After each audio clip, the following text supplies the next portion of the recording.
ჩემი არჩევანი არის ერთიანი საქართველო, ჩემი არჩევანი არის დაწყნარებული საქართველო და ჩემი არჩევანი არის ღიმილიანი საქართველო. დიდი მადლობა და აბა შემდეგ არჩევნებამდე. Tornică ucară,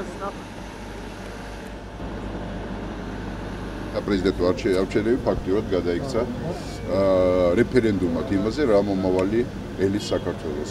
ყველაზე მნიშვნელოვანი ის არის, რომ საქართველოს მოქალაქის დავალება არის ყველაფერთან ერთად. იმასთან, რომ დავამთავროთ ერთპიროვნული და ერთპარტიული მმართველობა, იმასთან, რომ არასოდეს ჩვენთან არავინ ბოროტად არ გამოიყენოს დემოკრატიული ინსტიტუტები, რომ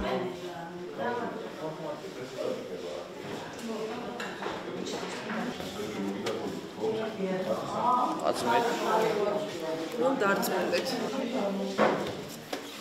არ ხარ იყავით.